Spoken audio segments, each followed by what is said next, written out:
continuing on here with Rousseau's second part of the book, The Discourse on Inequality. Just to remind you, in the first part, Rousseau was trying to give an essential description of what he considered to be the human being's natural essence or nature. Again, as I said, something here not completely unlike what Plato was getting after when he looked for the forms of certain concepts or ideas. Rousseau, of course, has a different method, and he's much more speculative, we could say, but in very general terms, there is a similarity. In this second part of the book, we're going to see Rousseau focus on something else, and that is the way that humanity has developed throughout time, supposedly progressed throughout time, we could say, and has become increasingly social, increasingly communitarian.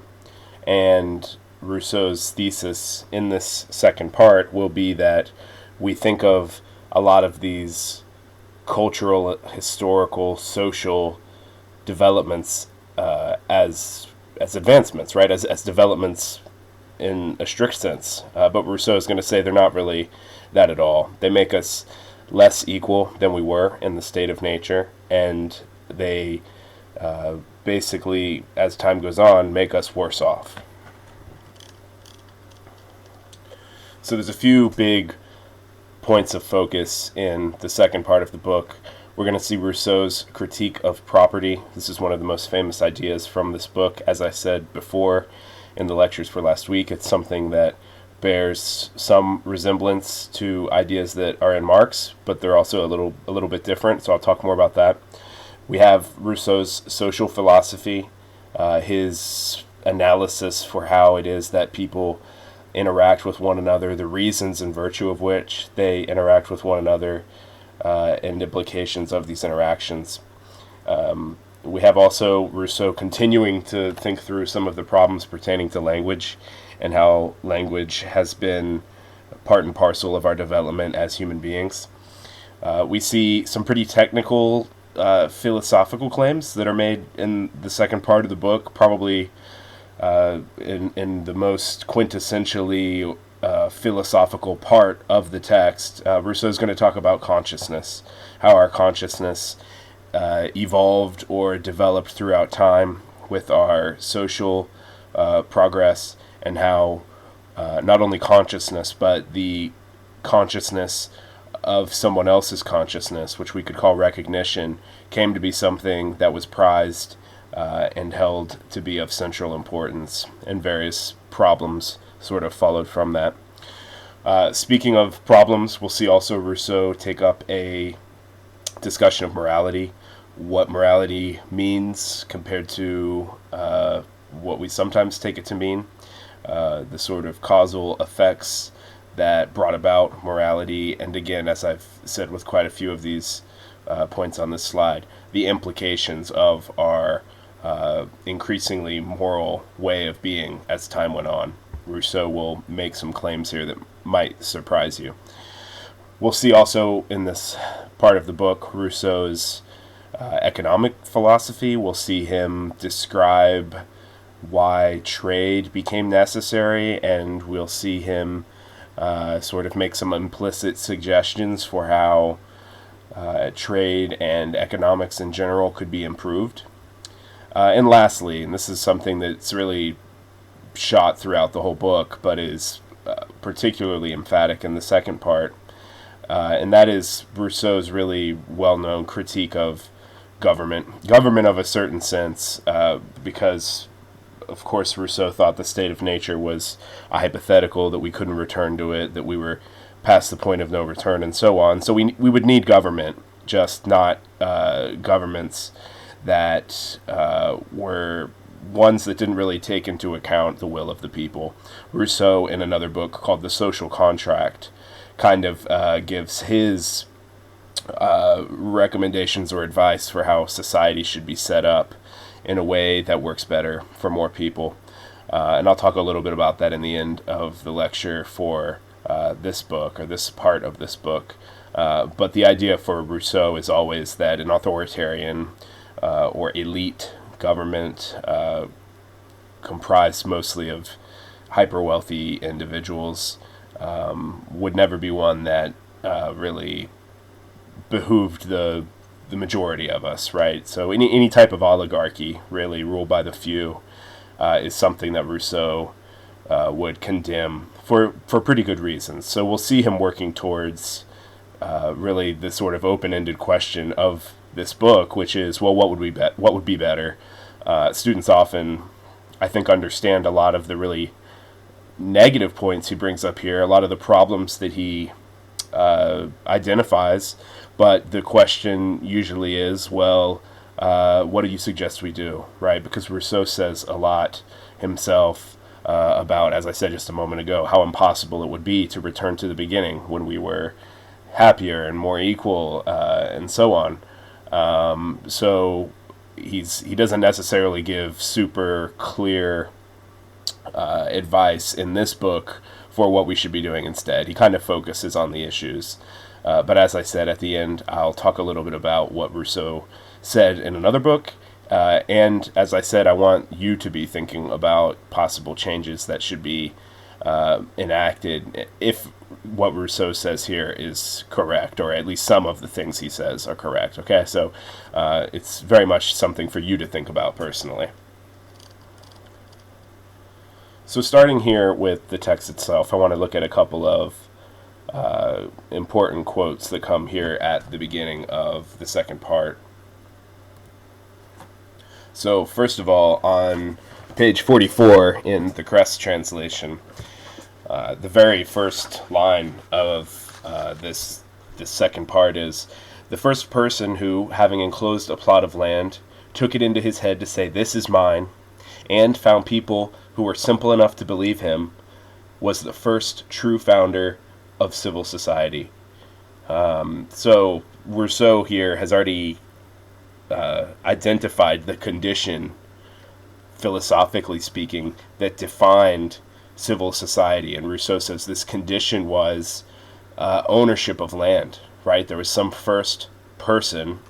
I have man here on the slide, but the term really is person, and that's what you find in Kress. There was somebody who laid claim to a piece of land, and not only laid claim to the land, but as you see, Rousseau says here, found other people, right, who were naive, who were simple enough to buy into that, to believe what this person was saying. So Rousseau is already implicitly here, of course, saying it's impossible to own the land, and you'll see him make comments similar to this further down the page here in a second. But Rousseau also not only implies that it's an impossibility, but right, looks down on this person, says, the simple person would be someone who believed this. But it was this first person who did this, who was the founder of civil society. So the founder, right, of the first communities that would resemble the communities that we take for granted today on all sorts of levels, whether we're talking about a local city government or a school board or some sort of organization in your neighborhood, right, that takes concerns from residents and so on, right? All of these would be examples of different dimensions of civil society. But for Rousseau, it all started with dividing up the land and claiming kind of naively, right, that it was owned by an individual. And as I said, working down the page here, Rousseau thinks this is lamentable. He says this is wrong, right? The quote, "You're lost if you forget that the fruits of the earth belong to no one, and that the earth itself belongs to no one."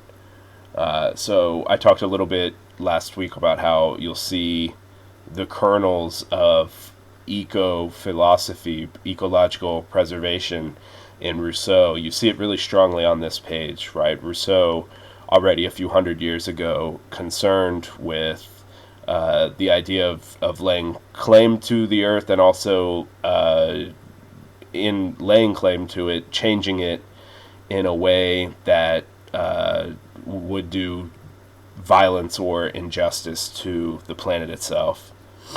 So here on this page, Rousseau says that this idea of property was necessary for several reasons. He says to make great progress, to acquire much industry and enlightenment, and to transmit and augment people from one age to another, before arriving at this final stage in the state of nature.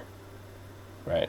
So Rousseau here says that this time, this instant when this person enclosed this land and said it's mine and found people who believed him, he says that is the final stage of the state of nature, right? So this is the first time we really see him indicate in the book that the state of nature doesn't really refer to one single sort of hypothetical moment that was one way, right? He's now showing us that he breaks it up into at least two parts, right? Some first stage and then a final stage.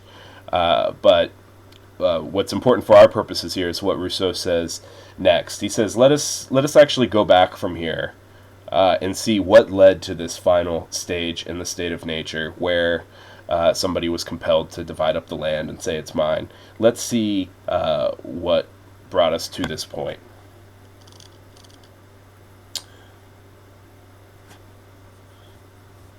So Rousseau, in mapping the sequence of causes, loose sort of causes, right? Not strict causes that definitely, as cause A produced some effect B, but things that, let's say, had a play in or had a hand in the eventual preponderance of private property. Rousseau's kind of approaches the problem on the side of anthropology, on the side of the person. He talks about how in the state of nature, the human had a first feeling. And he says this first feeling was the feeling of existence. And notice he says not that this was an idea, right? He intentionally uses this word feeling, which can imply, certainly implies the possibility that it is not conceptual, right? So even in Descartes, you have those ideas that are concepts, right? That are things like beauty and justice, and then you have an idea like the way that a piece of cake tastes, right? So that latter sort of idea, right? The idea as something that is like physical information that you interact or engage with by way of your body, your physical organism, not just your mind pondering, right? This is the sort of feeling that he has in mind when he talks about feeling our existence, right? So to put this in ordinary terms, what he's saying is we felt alive, right? That this wasn't something that was out of bounds from us in the beginning, that from the very beginning we've had this really intense sort of experience of our existence, right? That it's not something that later was some realization, right? Which, as you know, maybe some philosophers are guilty of saying that that's how it worked. But Rousseau's saying no. Interestingly, since Rousseau, as we've seen, said that some philosophers over intellectualize the person in the state of nature and make him or her into like a little philosopher, right? So Rousseau here kind of moves against that criticism and kind of says something that we think sounds a little bit similar. Rousseau says you had this first feeling, your existence, and then you had a first concern. And your first concern was with just staying alive, with preservation. And what Rousseau says is this idea of preservation sort of expanded outward. We became all of a sudden aware of our relationships with other people. And we realized that sometimes being mindful of comparisons that these relationships brought out would help us preserve ourselves. So just to look at examples, I give it to you there in parentheses, but let's maybe say that you became conscious of the fact that someone who lived near you was bigger than you and was stronger. So you might avoid fighting with this person. You might try to avoid getting into some sort of hostile situation with this person where you may be severely hurt or even killed.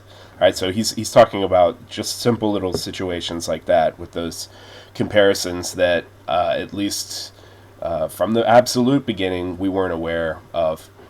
So Rousseau says the more conscious we became of how to efficiently stay alive, how to get utility out of these relationships that we had with other people, right? Maybe flattering the really strong person and ordering around the people who were weaker than ourselves. Rousseau says, as this went on, we basically got better and better. We became more and more superior over other animals. And eventually this resulted in something interesting, which was the appearance of pride, right? And Rousseau says it was actually first pride of species, pride to be what one was as a human, right? So proud of humanity.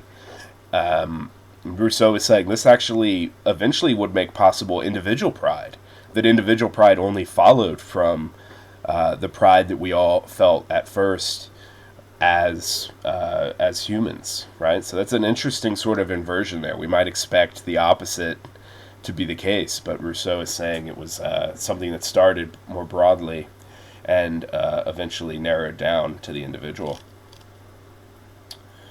Carrying on, Rousseau says that external similarities between ourselves eventually led us to be able to think of other people in an abstract sense. And of course, Rousseau is playing kind of loose with the facts here. He's not being super detailed. It seems like there would have been, an enormous leap or gap through human history where we first were walking around on our hind legs and then later would be able to recognize in an abstract sense, right? Don't pass over that, this other person and know that this person or imagine, really, presume, as I have it on the slide, this other person thinks and feels and has an experience of consciousness similar to what I have, right?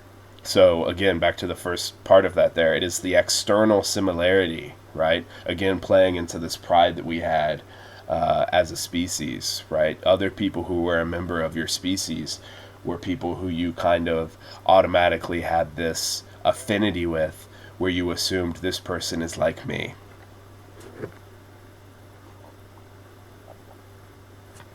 So Rousseau notes that it is this very realization, right, which is really kind of a presupposition. Most philosophers will say it's very hard to really prove that any other person has a experience of mental life like you have, right? There's always the problem of maybe you're playing some game or some simulation and everyone else is just a non-player character. How do you really know everyone else is real? Right, so it's that sort of idea that everyone is real, right? Again, kind of a guess, kind of a optimistic presupposition, as I called it a second ago, that Rousseau says led us to treat other people like ourselves. Now, not in the sense of like a golden rule, not in the sense of Kant's categorical imperative. If you've ever heard of that in ethics class, it's really quite similar, really, to the golden rule in a way. But we're not talking about something like that there. In this case, right, what we're talking about is treating the other person like myself, right, but in a way that really benefited me. I wouldn't be treating this other person in the way that I wanted to be treated in order to try to act ethically or make the world a better place. This is really something that kind of looks instead rather selfish, where the idea behind it, the motive behind it, just isn't the same as what we find in the case of something like the Golden Rule.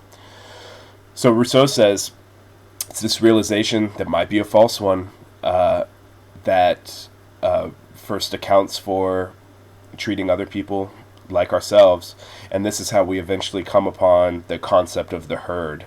This is how we eventually feel like we owe something, like we have a duty to other people who are a member of our herd, right? And again, not because, it's good to stick up for one another and protect the weak or something like this. It's a really practical thing for Rousseau, right? It makes sense to do it this way because this is the best way to preserve ourselves, right? To act this way, to act like a herd. So Rousseau notes we didn't really need a very complex language in order for an arrangement like this. We just needed kind of a really primitive faculty for associating somebody who looks like me, right, in the most general of senses, right, but of a visual similarity to this idea that this person was like me between the ears, right, had a mind, had consciousness, experienced reality in a way more similar to me than different, right? So Rousseau says you wouldn't have needed a lot of words for that. That could have been a pretty, as I used the word earlier, a pretty primitive sort of setup where we can at least theorize that it would have been possible without a lot of jargon or fancy abstractions. But what happens, Rousseau says, is, language eventually did refine itself further. And what happened is, as our language got more refined, this made our work more efficient, our industry, as I have it on the slide. And what happened at the same time, as we see all of these things becoming more refined and advancing, is interpersonal relationships, social relationships, also grew more complex. There were new aspects or dimensions of dealing with other people that previously just hadn't been the case. So one of the first products of this time, Rousseau will say, is the idea of the home. And he says it's the home unit that would establish and differentiate families for the first time, and which introduced an idea of property which was occasionally quarreled over. Now he's tricky here. This isn't necessarily that final stage in the state of nature where Rousseau talks about someone claiming a piece of land and finding other people to believe him, right? Rousseau here doesn't really mean that when he uses the term property. He's talking about the house itself, right? So he's talking about a more primitive version of property that wasn't that final version that really took us down the point of no return, right? So it's just the difference between claiming to own a hut or a cave or something and claiming to own actual land, right? Of course, the cave maybe is a little paradoxical of an example there. Maybe it's more like land than it is like a hut, but you get the idea, right? Ownership or property contained in your little home unit versus actually claiming to own the earth itself. So let's focus on what Rousseau says here about how we would occasionally quarrel over this property. Rousseau says, right, the issue would become who was allowed in your home, at what point your home area sort of ended and gave way to the so-called outside, right? Maybe your little home unit shared a wall with one next door, and perhaps disagreements and feuds would arise from this sort of inability to completely get away from other people, even though your own family was, as we see here, established and kind of individuated by being a part of that house. So it's living together in close quarters like this that Rousseau on 47 says first established ideas like love. And he says also that each family itself became like a little society. So these individual home units had people who would carry out different roles and had maybe different amounts of power. So speaking of power, Rousseau comes off rather sexist when he makes this next point, and he says, woman at this time became more sedentary. She started to look after the hut and children, while men continued to search for food. So Rousseau says it's here basically that we started really going soft. He talked in the first part of the book about how naturally robust we were, how we were able to deal with the elements and get through scarce food conditions and harsh winters by basically being smart enough to outwit nature in a way. But eventually we gave up that sort of meandering life, right? And we decided to stick to one place. We decided to build structures within which we would live. And Rousseau said this kind of started the weakening of our natural constitution. And this is why we see on the next page Rousseau say things like, it got a lot harder to defend ourselves, right? At least in a way. It got harder to fight an animal on your own, independently. But in this new point in history, what we found is that you all of a sudden had teammates. You found yourself in a group, and you were able to maybe stand up together and fight this animal in a more efficient way. And efficiency is a good term to use here because Rousseau explicitly says that it's this increased efficiency, right? We're more smartly able to deal with attacks from wild animals, that all of a sudden we had more time. So we had time to do things which weren't necessary, right? We had all of a sudden the possibility of leisure. Rousseau says with this leisure time, we would start looking for things that our ancestors wouldn't even have recognized. The language that you have in the book, commodities unknown to our fathers. So we're talking about maybe the way that new art objects started to exist. You maybe kept a rock or a seashell that you saw, not because it was useful as a tool or as some sort of weapon or implement, but instead you liked the design of it. You liked how it looked. Maybe you had a little collection of these things in your home, right? And it would have been just totally unthinkable for your grandparents or great-grandparents to have done the same thing, right? They didn't have the time to sit and look at these things just for pleasure. So Rousseau says these things that we started to seek out in our leisure time, these commodities, were the first yoke, right? Meaning like the harness that you put on a domestic animal if it's going to plow a field or something. The first yoke and the first source of evil, right? So what Rousseau is saying here is, and he goes on, is he says we weren't happy at all, right? When we would lose these things that we didn't even really need, these superfluous things, as I have it on the slide. We got really upset. But he says, if we were honest with ourselves, the having of these things in the first place, the possession thereof, never was making us happy either, right? So this is why he's saying that these things were like the first yoke and first source of our evils. They're sort of like a kernel where a lot of bad things are going to follow from this one advancement in history. So now that we are together in these communities, in these little homes, language started to get more important. It started to advance more rapidly. Rousseau says eventually it advanced enough that it became possible to found a nation, right? So an enormous leap in his explanation, a giant gap there from the home unit to the founding of the nation, or the state, as we could call it. But Rousseau says these first nations that were founded were not united by things like rules or laws, which these days, of course, even in Rousseau's time and certainly today, these are the things that really a nation make, right? A nation has founding documents. It might have a constitution. It might have some sort of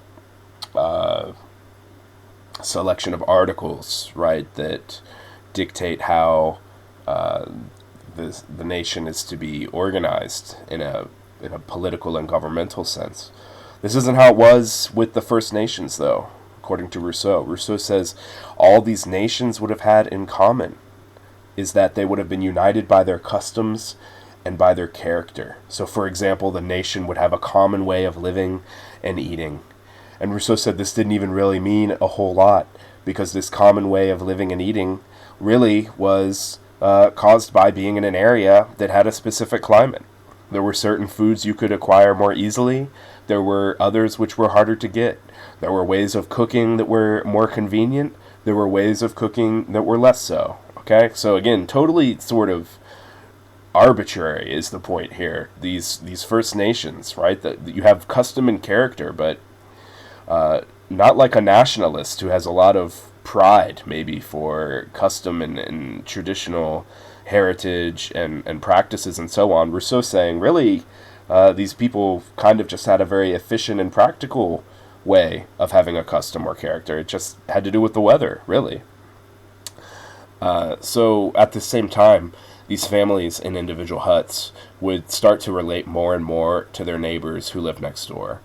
And we would get better, Rousseau says, at making comparisons. Comparisons like someone is more beautiful or less beautiful. Someone else is more deserving or less deserving. And Rousseau says again, these new comparisons we were able to make affected our idea of love. And you had, for the first time, Rousseau says, the idea of jealousy. Rousseau says jealousy is something that came from these ideas that were comparative in nature, right? Maybe just to use the examples I have here on the slide, you were jealous of someone who lived next door to you because he was romantically involved with the most beautiful person in the village, right? You thought you were more deserving than this guy because you thought maybe you were more beautiful or you were stronger or you were better at making things and protecting your family or something like this, right? So until we're able to have abstract comparisons like that are based on relationships with other people, this wouldn't have been a problem, according to Rousseau. Now, despite the fact that new problems are arising, we're still, according to Rousseau, growing closer and we're growing more sociable.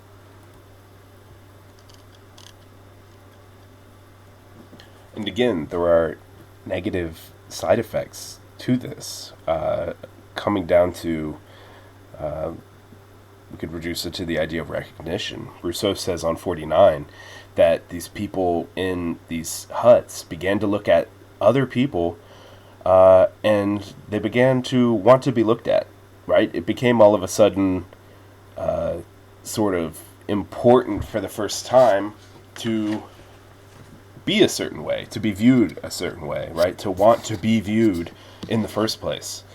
So as Rousseau puts it, public esteem came to be prized, right? You cared what other people thought.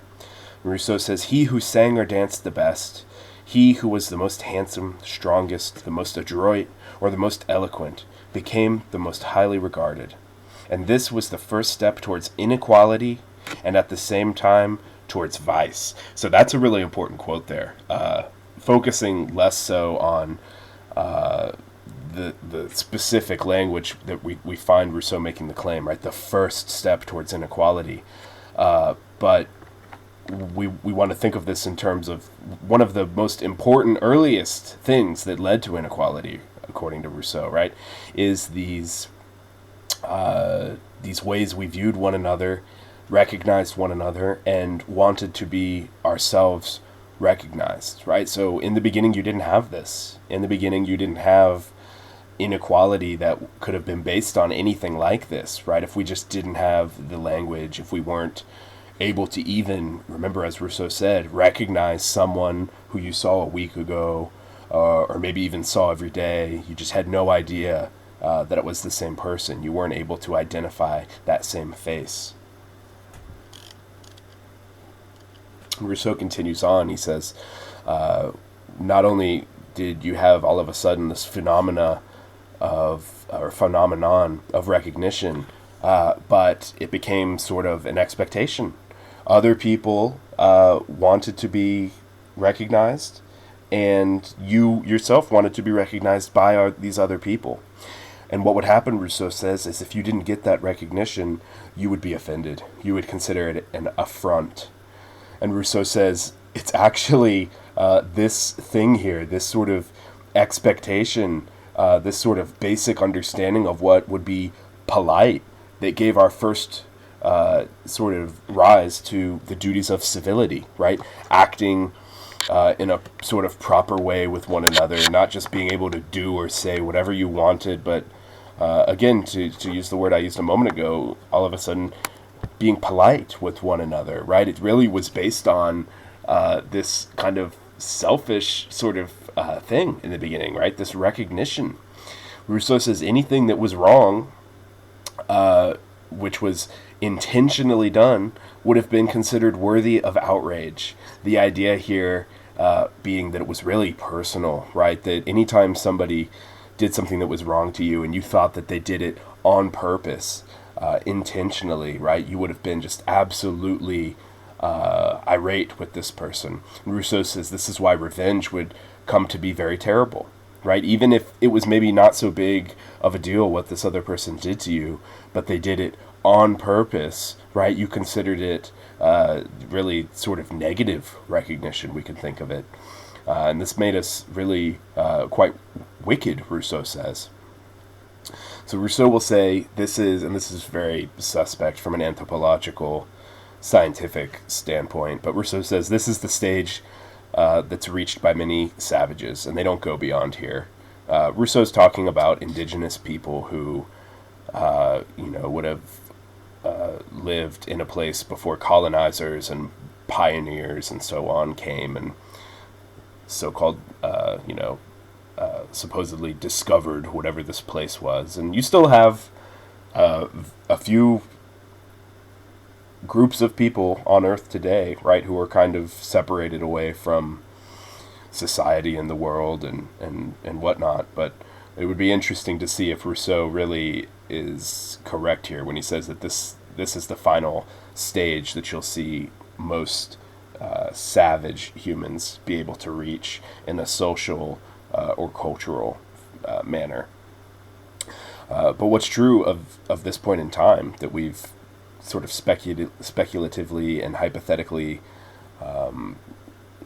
pointed out is that this already is so far from the state of nature. This already is so different of a situation. So what we want to note here is that this cruelty isn't natural. This cruelty isn't something that just defined us since the beginning. That's Rousseau's real point here. And this is what we want to focus on, as Rousseau is saying, if you have these horrible, wicked, so-called savage groups, we can't assume, right, that the way they are is the way that we would have been in the absolute beginning. Because even these indigenous populations are so far already from the state of nature that we just can't use them as an argument in favor of government and culture, right? We can't say, oh, look at what they're doing. They're so bad off. Therefore, government would help us be less bad off. Therefore, we need a government, right? He's saying that's just not a good argument because these people are already themselves kind of closer to us than they are to the state of nature. And Rousseau's whole point, again, is idealizing that state of nature and saying that we really sort of have set ourselves up to live in a way that divorces us from that original way we were. So we never would have, in our peaceful state of nature, carried out revenge or become very cruel with one another. Rousseau says this on 50. But it's in this new sort of post-state of nature point in time that we see morality kind of entering for the first time. So again, focusing on what Rousseau's saying here, the point is that there's nothing actually natural about morality. Morality is something that came later and wasn't something that defined us essentially in our beginnings. So it's a new quality, right? It was never necessary before to have something like morality. Remember, in the state of nature, Rousseau says we were maximally compassionate. We had this pity that compelled us to never hurt someone else, never harm someone else. But all of a sudden now you have these things occurring. So it's important for the first time to study what morality would entail and probably come up with some sort of system for differentiating moral people from immoral and then punishing them as a result. So Rousseau kind of maps out the way this developed hypothetically, he says at first, before you had laws or rules, you had each and every person, each individual, as the arbiter of attacks and defenses. Arbiter meaning the person who decided, the sort of judge, right? So everybody, in other words, had their own private personal morality. If somebody hurt you, you were able to respond. If somebody hurt your daughter and you were the one who saw it, right, and you were the one who was able to do something about it, you would go ahead and do that. There weren't any governing bodies or courts or lawyers to handle all of this, right? There were no police either. Everything was just radically individualistic when it came to the first ideas of moral norms. And kind of curiously, Rousseau actually says this point in time would have been our happiest. We weren't still in the state of nature, but we also weren't yet fully caught up in culture and society, right? And Rousseau says nature perhaps always wanted us to remain at this point in time. So this is what's kind of weird, is for as idealistic as Rousseau is with the state of nature, he does say we couldn't return. He says it's just a hypothetical, but he seems quite ready to say that in the sort of in-between time, separating the state of nature from the modern epoch, he says we probably had our sweet spot. We probably were the happiest. And what's interesting here is Rousseau kind of, draws a dot on the line and says this is also where everything that happens after this was for the worst. He says on 50, all subsequent progress has been so many steps in appearance towards the improvement of the individual, but so many steps in reality towards the decrepitude of the species. So just to reword that, it's kind of hard to grasp his meaning there. What he's saying is we thought after this point that we were making progress by bettering ourselves individually. But all we were really doing was making ourselves worse overall as a species group. But it's at this time, right before we kind of continued on and everything got worse, where we didn't really need anybody else. And technically speaking, we were as free and healthy and good and happy as nature wanted us to be. So why did we keep going? Why does he draw the dot on the line and say everything after this point is when we really were destroying ourselves? Well, to use a metaphor, we kind of bit off too much. Eventually, some of the things that were true at this happiest point in time is we came to require people, right? It wasn't the case that you needed anyone at this point that Rousseau says we were happy, but eventually you did need somebody. And that's when equality finally would disappear. That's when private property in the technical sense would arise for the first time and never go away. And really importantly, on 51, this is when work became necessary. And the idea of work and labor are going to have a big role in Rousseau's argument for how we started to require one another in a way that we just couldn't get out of. So Rousseau's going to say that the great revolution that was sort of defined by private property was caused by two specific acts of industry or arts, you can even call them, and that's metallurgy, right, which is like mining and making tools and weapons out of elements and minerals, and then agriculture, right? These two things, metallurgy and agriculture, are what produced this great revolution towards private property and the requirement of another person. So as Rousseau puts it, we were first civilized by these things. These were really big inventions for humanity, but we also kind of ruined the entire human race, he says.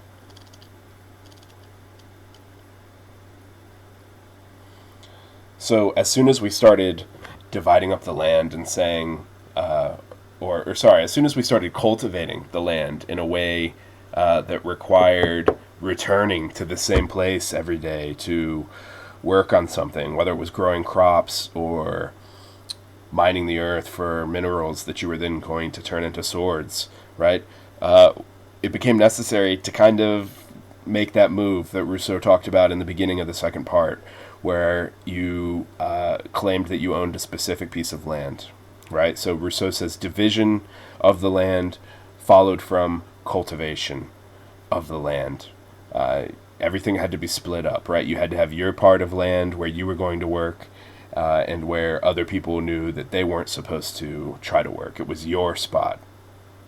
So what follows from this division? Well, Rousseau says you have the first rules of justice.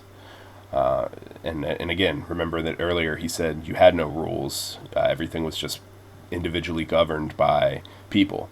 But now we have rules for the first time. Rousseau says, in order to rend his own, each must be able to have something. So that's just an example of a rule that would have been necessary at this point in time. Rousseau writes, it's impossible to conceive of the idea of property arising from anything other than manual labor. For one cannot see what, besides his own labor, a man can add to things he has not actually made in order to appropriate them. So that's also kind of a confusing line. Let me put that one into ordinary English for you.